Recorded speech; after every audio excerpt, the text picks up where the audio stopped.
All right, what's going on, everybody? Welcome back to a brand new episode of Down South Up North. Hope you guys had a good weekend. Happy Monday, everyone. Matt, how we doing? Doing good. Good to be back. Fresh week and new content. I'm excited for this week. We got some good stuff. Another week closer to football, so I can't be more excited. Yes, sir. Got another round of preseason games this past weekend.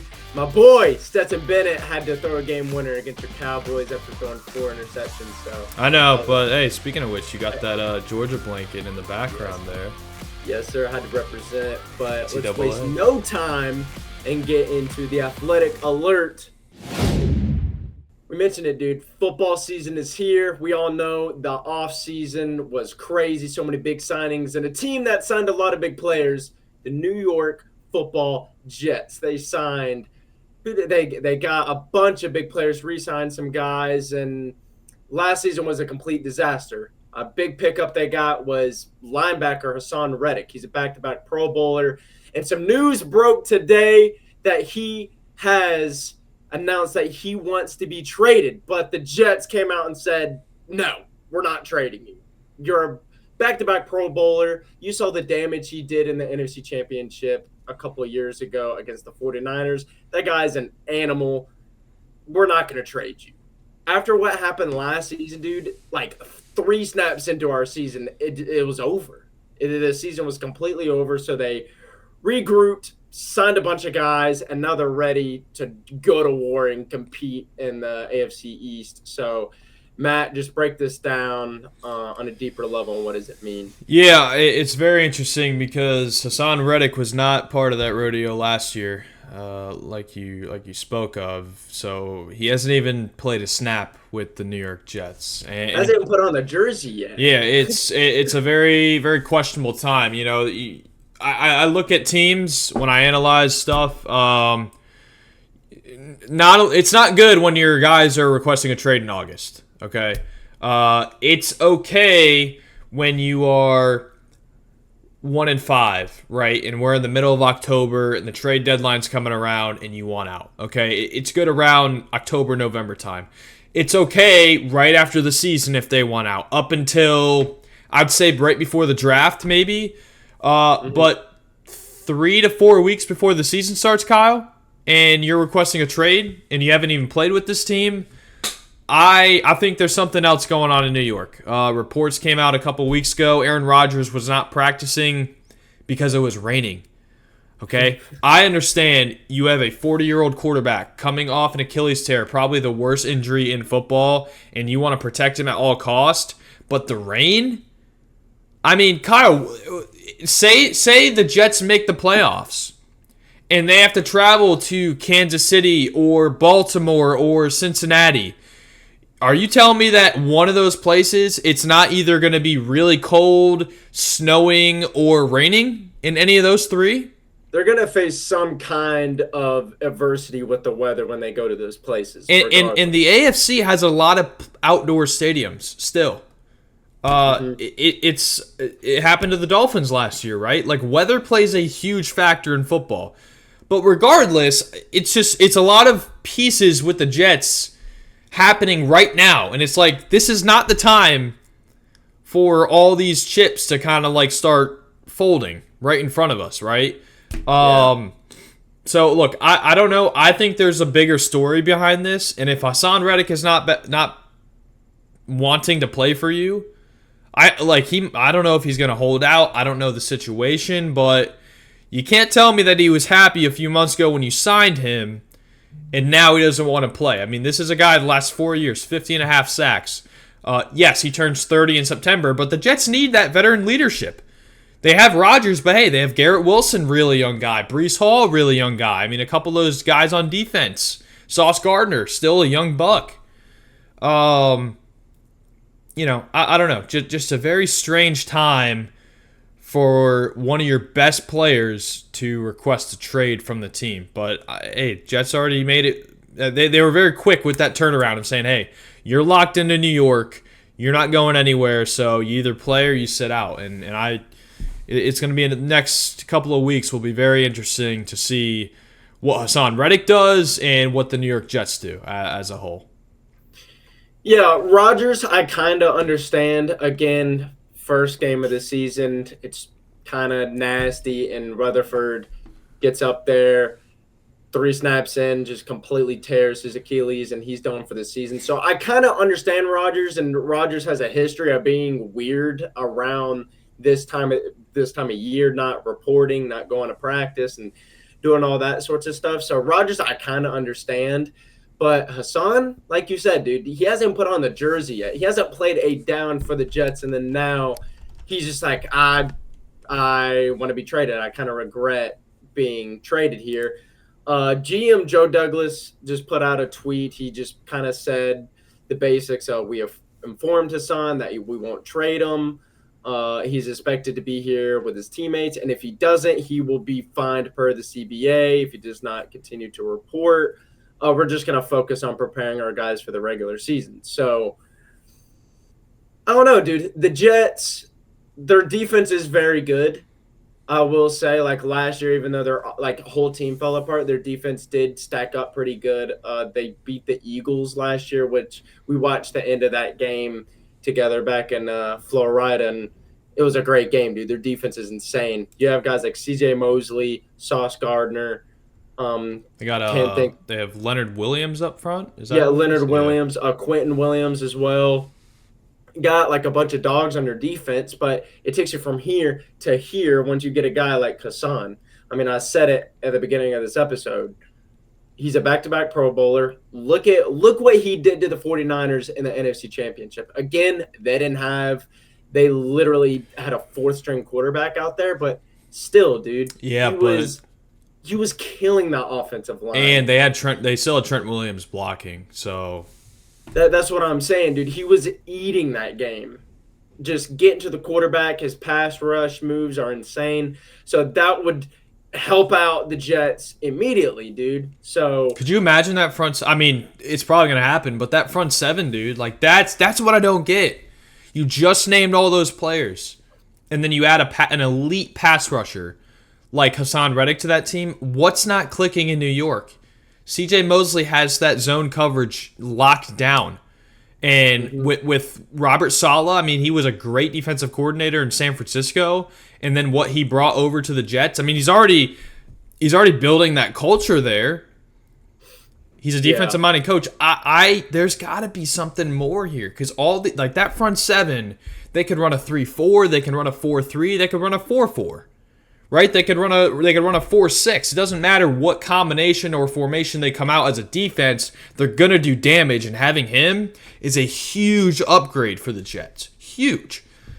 And for him to look, it's just there's a lot of contract negotiations going around in the league. A lot of players holding out, specifically in the wide receiver position, but. It's like there was I can't remember a lot. Like this was a wide receiver offseason, right? This was not an edge rusher / outside linebacker offseason where like the market has increased over the whole offseason, if I'm not mistaken. Right? Yeah. Like I understand some people wanting more money because their position has gotten paid more. Whereas Hassan Reddick, it doesn't make sense. So I think it's something going on within those locker room doors or walls that I think we're going to see a lot week one. I think we are too, dude. Again, we only see what happens on Sundays, Mondays, and Thursdays. We don't see what's going on during the week and behind closed doors and all that stuff. So maybe it's a culture issue. Maybe Hassan just they got a good team, but dude, no one's on the same page. Maybe him and ownership not seeing eye to eye on things. Maybe they're button heads constantly. Like we don't know what's going on, but something fishy is going on in New Jersey. So we'll keep you guys updated on that if anything else comes to light. But Matt, it's Monday. It's time to do our fantasy rankings. Let's get it, dude. Let's get it, dude. We have done rookies, quarterbacks, running backs, and the only thing we're missing 2 skill positions, but we're doing wide receivers today. Matt, do the honors. You want me to go first again? All right, I appreciate it. Appreciate it. Yes, sir. Okay, all right. I'm not gonna take as much time as I did last week, just talking in between. But starting out, honorable mention, we got Mr. Mike Evans for the Tampa Bay Buccaneers. Kyle, Mr. 1,000 yards every single year. Mr. Reliable. Mr. Old Reliable at number 5. Or at number 6, I guess. Honorable mention. I feel like that he's just there every year. But going into number 5, dude, this was a young list. Outside of one player I have on this list, like a lot of these guys, younger future faces of the league, we're going Michael Pittman Jr. at number 5. I love watching this guy play football. And having a guy like Anthony Richardson, dude, I think I've had Anthony Richardson, Jonathan Taylor, and now Michael Pittman. I think they've all been on my list somewhere, if I'm not mistaken. I love this Colts team. Pittman had a great year. He got the bag this offseason, rightfully so. And I think he's going to have a hell of a fantasy year. So take him in your drafts, man. I mean, he's probably going to be there in the 3rd or 4th round, so pick him up. But moving on to number 4. Kyle, you said I was going to have him on my list before, and he definitely is somebody I deeply regret not picking up early last year. Puka Nacua. The Offensive Rookie of the Year of 2023. This dude was lights out, man. Like, he was a fantasy sleeper for about 60 seconds into last year, and then he was just taking off all year for the Rams. And, dude, that's with Cooper Kupp on the other side. So let's not mistake. This guy's putting up numbers with an elite veteran receiver on the other side, and I think he's going to emerge as the true number 1 for the Los Angeles Rams. But moving on to number 3, I cannot forget about this guy who was hurt for about half of the season last year and was still putting up over 1,000 yards, fantasy points all the time. Pick him up if he's there. Justin Jefferson, Jay Jettis. The only reason he's not higher on this list is because I don't know if I can trust the guy throwing him the ball. He had Kirk Cousins throwing him the ball, and you know Kirk Cousins is, you know him on your team this year. There are question marks around him, but J.J. McCarthy looked great this weekend in preseason, and I don't evaluate anybody in preseason. He threw the ball well, but it doesn't mean anything to me until week 1. So whether it's J.J. McCarthy or Sam Darnold, I think Justin Jefferson is such a great receiver that he just makes everybody around him better. But that's why I have him at number 3 on my list. But moving on to number 2. Another young man, face of the league. Going to be a top 3 receiver in the year in the NFL and in fantasy for the Detroit Lions, Amon-Ra St. Brown. I love this freaking dude. Unfortunately, I did not get him this year in my draft, but great player to watch. And, dude, Jared Goff, under-the-radar quarterback. I know, dude. Stud. And the Lions, I know the Lions have a lot of weapons, right? You got Sam Laporta. They have that 1-2 punch of Jahmyr Gibbs and David Montgomery. But dude, they have a great freaking offensive line. Like, in a year where offensive line is very questionable, the Lions have the best, I think, probably the best O-line in football. Mm-hmm. And when you combine a great offensive line, a great run attack, guess what that does? That opens up the receiving game. And to have Sam Laporta and Amon-Ra St. Brown, I think the sky's the limit for Detroit this year. And Amon-Ra St. Brown, I think, is one of the big reasons for that. But number 1, he was voted number 1 on the top 100s list by all of his peers. He is the best receiver in football. He is the best fantasy football player, I think, right behind CMC, Tyreek Hill. Actually unstoppable. If you are in a PPR league, okay, listen to me very closely. If you are in a PPR league, a points per reception league, and you want a receiver and you don't have the first overall pick, if you have anywhere from 2 to wherever and you have the ability to take Tyreek Hill, take Tyreek Hill. He is going to drop 25 plus every single week. Whether it's in the first quarter alone or throughout the entire course of the game, Tyreek Hill is a cheat code, and he just got the bag. So like he's gonna want to play even more. That shit fuels him. So That's my top 5. I got Tyreek Hill, Amon-Ra St. Brown, Justin Jefferson, Puka Nacua, Michael Pittman Jr., and my honorable mention is Mike Evans. Those are my guys for this week's fantasy report. Kyle? I like it, dude. I like it. We have a completely different list. Okay, finally. All right, finally we got different which dudes. is unique. I might get some hate from my list. All right, I mean, I was going through. I was like, all right, a couple of these guys I can see being in the top 5, but all right, look, I'm here for it. All right, dude. Starting off with the honorable mention. This is a big what if, but I got Garrett Wilson as my honorable mention. If Rodgers is healthy and he doesn't pull a Hassan Reddick and ask for a trade, that duo, that's like the new A-Rod and Devontae. A little bit nerfed, not as good, but that could be deadly, dude. However, Aaron Rodgers likes to only throw to one guy, usually. And Garrett Wilson will be that guy. I mean, he does have his Packer boy in Allen Lazard and Randall. Randall did retire, but, dude, come on. It's Garrett Wilson. Like, we've seen him be good with a really shitty quarterback. I mean, Zach Wilson is he's a great quarterback, but he's a terrible NFL quarterback. I ain't trying to diss on Zach Wilson because he's good, but he's just bad in the NFL. So you get Aaron Rodgers, dude, MVP, Super Bowl champ. I think Aaron Rodgers is one of the greatest of all time. You put him with Garrett Wilson, dude, they're going to cook. So number 5, you had him high up, dude. I got Jay Jettis. Wow. Okay. Last year, again, he missed a lot of games and he still broke 1,000. He's deadly, dude. He gets in open space. He's gonna make you miss. His route running, he could do it all, dude. But who's throwing him the ball? JJ McCarthy. JJ McCarthy, I don't think he's a very good quarterback. He did, have some flashy moments in their win against the Raiders over the weekend, but I don't think that's the guy. And Sam Darnold, you have a backup who's been in the league for a couple of years. He definitely isn't the guy. So I feel like Jay Jettis is going to take a hit fantasy-wise. He's still going to be good, obviously, but I feel like he's going to take a hit. Moving on to number 4, I got Amon-Ra St. Brown.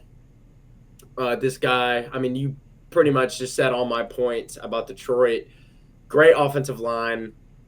Really underrated quarterback and a great run attack. You put all those things together, someone's going to be open, and that guy is Amon-Ra. The Lions were like one of the best offenses last year, stats-wise. Jared Goff had a great year, so they're going to do damage as well together. Number 3, I got Jamar Chase. I knew he was going to be on your list. Of course. Joe Burrow's back, dude. He's shaved the head, dyed it blonde. He's going to cook. He's going to go crazy this year. He's already won Comeback Player of the Year. Maybe, I don't know if he could win it again, but if he has an insane year, he might. Dude, that LSU connection, dude, it will never go away for them too. Like, it'll never go away. It's kind of like that, off topic, but I watched Shannon Sharp's and Johnny Manziel's podcast, and Johnny said at Texas A&M, him and Mike Evans, he would just go like this or go like this, and Mike Evans is going down the sideline for 6. I feel like that's the type of connection Joe and Jamar have right now, and they're definitely going to cook. And number 2, if he plays this year, you know him very well. If he plays, also having contract problems as well, getting on the same page as ownership, CeeDee Lamb, dude. This guy had 1,700 yards last year. Insane. If he plays this year, I feel like him and Dak need to, especially Dak, they need to, I'm trying to find the words. Deliver in the playoffs. Not deliver, obviously deliver in the playoffs. Get to the Super Bowl, maybe win the Super Bowl. Prove ownership wrong. Prove Jerry wrong. Prove everyone wrong. Because the talks are Dak, he might get traded after this season. He might be gone. CD might be gone here in the next couple of days. Who knows? If CD stays, then him and Dak are gonna be like, all right, dude, let's show them like what we are really, really capable of. Last year was just like we got our feet wet. This year we're going crazy. So that's number 2. And number 1, both of us are gonna have the number 1, Tyreek Hill. I mean, around like week 9 or week 10, I always see, all right, there's so many yards Tyreek's away from breaking Tyler Johnson's record. Yeah, no, that's been a theme the last couple of years. Yeah, ever since he joined Miami, that's been the deal. Like, this is how many yards he has to average, and then either Tua goes down or Tyreek just doesn't get open. Or they're the resting their starters. Or resting their starters. Always something happens, so Tyreek never breaks it. But, hey, this year could be the year. But that is my top 5. Yeah, it's probably funny, I didn't have CeeDee Lamb on my list, but I can't put him on there, dude. It's dude, if you're not showing up to, why? Because he's holding out, and even if Jerry Jones actually wakes up one day and appreciates his wide receivers, especially CeeDee Lamb, who's hell, dude. If you go on any fantasy list, like some people have him above Tyreek Hill. I mean, it's just that's what they're projecting for this year. Yeah. But I don't have any evidence that he's going to play this year. I think he is going to hold out unless he either gets a brand new deal worth a bazillion dollars or he's playing elsewhere. But it is not looking good, and Jerry Jones just likes to keep begging for the attention because he is a fucking moron. And CeeDee Lamb's just like saying LOL on Twitter. Right? So, like, I don't have any concrete evidence that CeeDee Lamb's going to play, and it sucks, dude. I mean, it really sucks, especially as a Cowboys fan. But, as a fantasy teams have already picked him. I guarantee it. And now this news is coming out where it's just like it's a very real possibility that one of the best players in fantasy this year is not going to suit up. And it's crazy, it sucks. Dude. But it's also the fact that, look, the longer he holds out, the longer he doesn't play with the team, the quicker he's going to have to... Like, I'm sure he's training, right, on the side just in case if anything happens. But if you're not training with the team... Kyle, you played sports growing up. Football's a team sport. Like, You can't just be practicing on your own and then to show up on a Sunday to play in the National Football League with the greatest athletes in the world and just expect to, like, pick up the pace. Like, look what happened to Darrelle Revis once upon a time. Was holding out for a contract, finally got paid, and then a couple weeks in, he pulled his hamstring. That's going to happen to CeeDee Lamb. The longer he waits, he's going to get back into the thing, and then, bam, week 2, goes down with a hamstring injury or goes down with something. I'm not wishing it.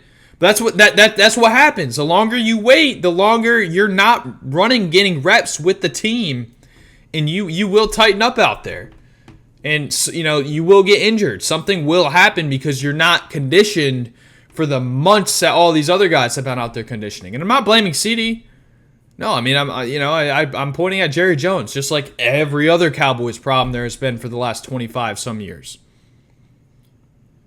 But yeah. So, yeah, that's my spiel on why CeeDee Lamb's not on my list. But I hate to do it. I mean, I do. I hate to not put CeeDee Lamb on there because he should be at number 1 or number 2 like you had him. But yeah, dude, when he's on the field, dude, he's insane. And rumor is, this came out a few hours ago. Yeah, rumor is that the Cowboys offered CD the second highest contract in Cowboys history, and I think I read it was like 33 million a year for like 3 or 4 years. And I don't know, dude. Like, yeah, a lot of people have CD better than Tyreek just because of like quarterback situation and who's going to be getting the ball a lot. Like, Miami, dude, they have an insane offense now. Yeah, like it's not just Tyreek, man. Dude, I was thinking about putting Jalen Waddle as the honorable mention. Because, dude, he's a 1,000-yard receiver. He's like right over the 1,000-yard mark every year, or around that, 1,000-yard mark. He's really good. And they go out and get Odell. I mean, yeah, he has no ACLs, but still, dude, it's Odell. Like, I mean, he is old. Yeah, and dude, slow, if you ask me, like I'm going to tryouts for the Dallas Cowboys next week because they don't have a second wide receiver. Yeah, Gallup's gone and he retires, and who's catching the ball there? Jake Ferguson? Yeah, they're just a bunch of old vets, dude. Like that's what it is. That's funny, dude. We could sit here and talk about that for hours, but guys, that's gonna do it for today's episode. If you enjoyed it, make sure you like, comment, subscribe. Check out our social medias down in the description below. Hope you guys had a good Monday. We'll catch you in the next one. Peace!